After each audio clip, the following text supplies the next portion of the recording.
Assalamualaikum warahmatullahi wabarakatuh. Masya Allah, bagaimana kabarnya solih solihah? Semoga semuanya dalam keadaan sehat, tetap semangat puasa Ramadannya. Semoga anak-anak semuanya bisa puasa full 1 bulan penuh, bisa istiqomah tilawahnya, juga istiqomah sholat tarawihnya sampai nanti hari ke-30 Ramadan.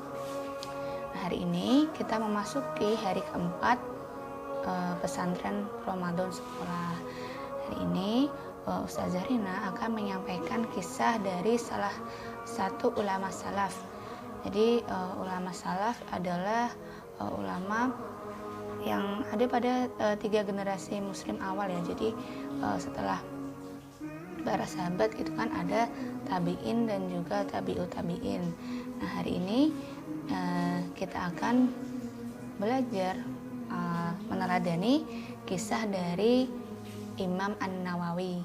Nah, mungkin solih dan solihah ada yang sudah mengenal Imam An-Nawawi karena beliau adalah salah satu penulis hadis ya, penulis fikih juga yang kitabnya itu sampai sekarang terkenal, masih banyak digunakan oleh orang-orang pada zaman sekarang. Sebelum kita mulai, mari kita buka dengan basmalah. Bismillahirrahmanirrahim. Jadi nama asli dari Imam An-Nawawi adalah Yahya bin Syaraf bin Hasan bin Husain An-Nawawi Ad-Dimashqi atau Abu Zakaria. Di Imam Nawawi dilahirkan pada bulan Muharram tahun 631 Hijriah di Nawa.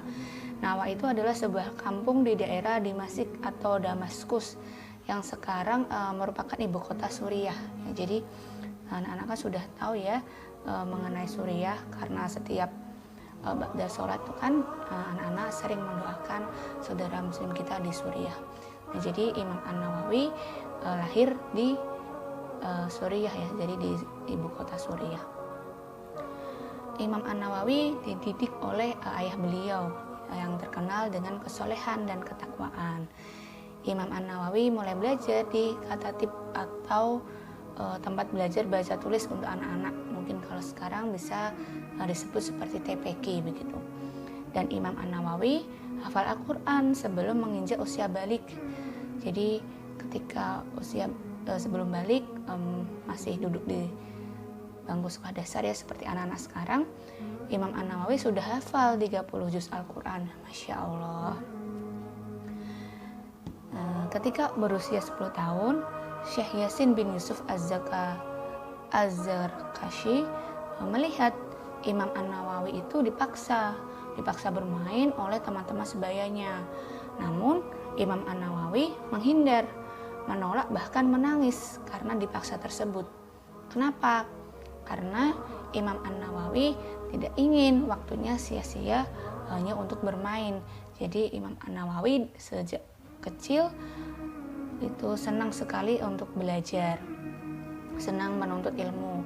Makanya ketika melihat hal tersebut, Syekh Yasin berkata bahwa anak ini atau Imam An-Nawawi diharapkan akan menjadi orang paling pintar dan paling zuhud pada masanya dan bisa memberikan manfaat yang besar kepada umat Islam. Nah, semenjak itu perhatian sang ayah dan guru beliau pun menjadi semakin besar. Imam An-Nawawi tinggal di Nawa hingga berusia 18 tahun. Kemudian pada tahun 649 Hijriah, beliau memulai rihlah tholabul ilminya ke Dimashq dengan menghadiri halaqah-halaqah ilmiah yang diadakan oleh para ulama di kota tersebut. Jadi mulai untuk menuntut ilmu, di mana beliau tinggal di Madrasah Ar-Rawahiyah di dekat Al-Jami Al-Umawi. Jadi Al-Jami Al-Umawi ini adalah sebuah masjid besar gitu yang berada di kota Aleppo ya. Aleppo juga berada di Suriah. Jadi masih berada di Suriah ketika Imam An-Nawawi itu menuntut ilmu. Jadi tholabul ilmi atau menuntut ilmu adalah sebagai kesibukan Imam An-Nawawi yang utama. Bahkan Imam An-Nawawi itu menghadiri 12 halaqah atau 12 majelis ilmu dalam satu hari. Masya Allah, Imam An-Nawawi sangat rajin ya, rajin sekali dan menghafal banyak hal, tidak hanya menghafal Al-Quran tetapi juga menghafal ilmu-ilmu pengetahuan atau sakofa-sakofa Islam.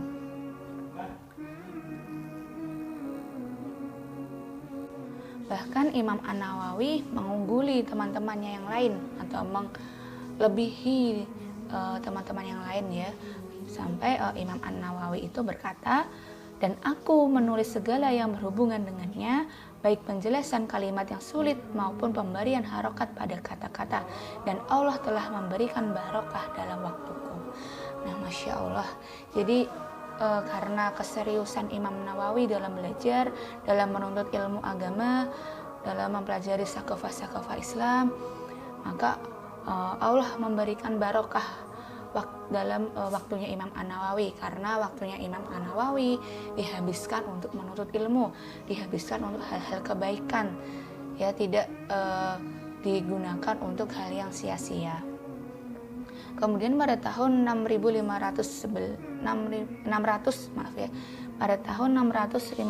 Hijriah, Imam An-Nawawi menunaikan ibadah haji bersama ayahnya. Kemudian beliau pergi ke Madinah dan menetap di sana selama 1,5 bulan, lalu kembali lagi ke Damaskus atau ke Suriah. Nah, Imam An-Nawawi adalah seorang yang zuhud, orang yang warok dan bertakwa. Beliau sederhana, qanaah dan berwibawa. Beliau juga menggunakan banyak waktu beliau itu dalam ketaatan, jadi menghabiskan waktu sehari-harinya adalah untuk taat kepada Allah. Bahkan Imam An-Nawawi sering tidak tidur malam, di mana waktunya itu digunakan untuk beribadah kepada Allah dan juga untuk menulis.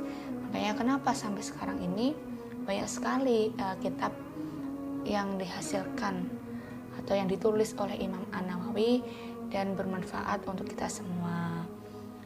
Di samping itu, Imam An-Nawawi juga menegakkan amar ma'ruf nahi mungkar. Ya, jadi menyerukan kebaikan dan mencegah dari kemungkaran atau kemaksiatan, atau nama lainnya adalah dakwah.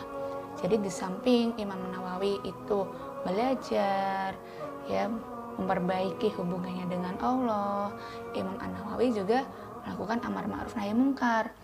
Nah, ini adalah sedikit kisah dari ulama salaf, yaitu Imam An-Nawawi. Jadi banyak sekali teladan yang bisa kita pelajari dari Imam An-Nawawi.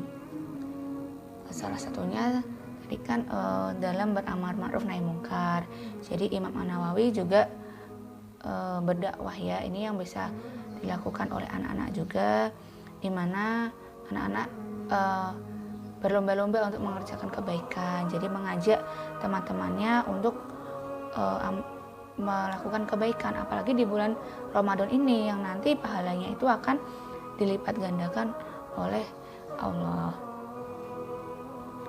Kemudian selain itu juga banyak sifat-sifat dari Imam An-Nawawi yang bisa kita teladani, di mana Imam An-Nawawi itu tidak mengejar dunia ya, jadi zuhud, cukup terhadap dunia, di mana lebih mengutamakan akhiratnya walaupun tidak melupakan kehidupan dunia. Jadi menggunakan dunia itu adalah sebagai fasilitas untuk meraih keutamaan akhirat. Kemudian juga Imam An-Nawawi itu mempunyai sikap warok atau berhati-hati. Jadi berhati-hati dalam melakukan sesuatu. Jadi mencari tahu ilmunya sebelum mengamalkan.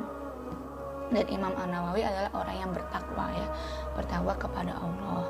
Nah, jadi ini yang bisa kita teladani dari Imam An-Nawawi. Banyak sekali sifat Imam An-Nawawi yang bisa kita ambil, kita petik hikmahnya, kemudian kita contoh bagaimana seorang ulama salaf itu begitu luar biasa, sangat dekat dengan Allah, rajin menuntut ilmu ya. Jadi anak-anak juga bisa meladani, lebih semangat dalam belajar, lebih semangat dalam menuntut ilmu, agar nanti anak-anak bisa menjadi seorang ulama yang besar ya, Masya Allah, amin. Bisa menjadi seorang penulis yang hebat, di mana nanti karya-karyanya akan bermanfaat untuk generasi selanjutnya, akan menjadikan amal jariah yang pahalanya akan mengalir tidak hanya untuk anak-anak tapi juga untuk orang tua. Jadi insya Allah itu yang bisa Ustazah sampaikan pada kesempatan hari ini, pada pelajaran pesantren Ramadan di hari keempat. Kita tutup dengan membaca Alhamdulillahirabbil alamin. Afaminkum barakallahu fikum. Wassalamualaikum warahmatullahi wabarakatuh.